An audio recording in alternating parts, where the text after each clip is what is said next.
Namaste everyone, welcome back to our channel. My name is Gayana. In this video, we are going to learn the pose called Karnapidasana. Karnapidasana is a forward bending yoga pose which we are doing in inversion position. Karnapidasana is a combination of Sanskrit root Karna, which means ears, Pinda, which means press or squeezing the ears with the help of the legs.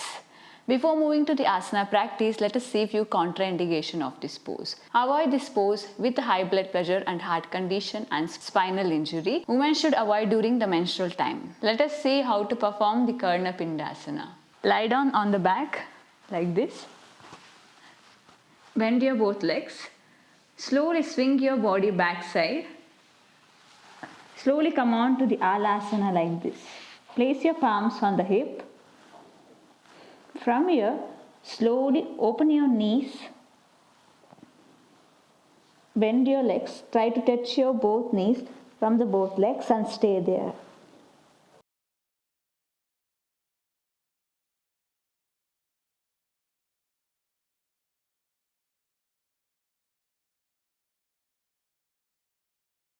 Now slowly stretch your both legs. Now slowly come back, slowly and relax. From here, open your legs, bend your both knees, try to touch your ears.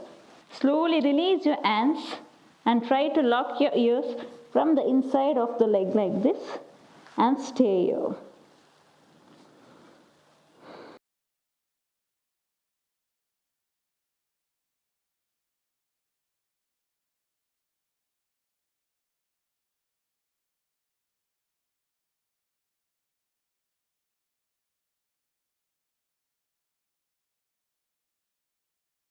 Stay here comfortably as long as possible. When you're in this pose, try to avoid turning your neck to the right and left. Keep breathing normal and stay here. Now slowly release your hands. Place your palms on the hip. Slowly lift your foot up. Now slowly come back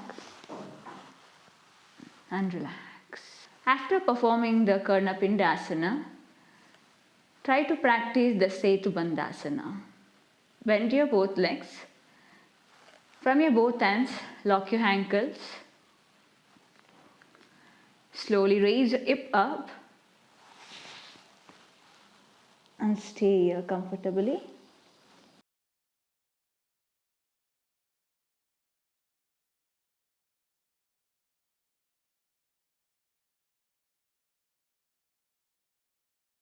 Now slowly drop your hips down and relax. You may also perform the Setubandhasana after practicing Sarvangasana, Viparita Karni or Supta Konasana also. Benefit of this pose: stretches and strengthens the muscles of the back, shoulders and the neck, stimulate the abdominal organs and the thyroid glands, relieves the symptoms of menopause, therapeutic for backache, headache, infertility, insomnia and sinus.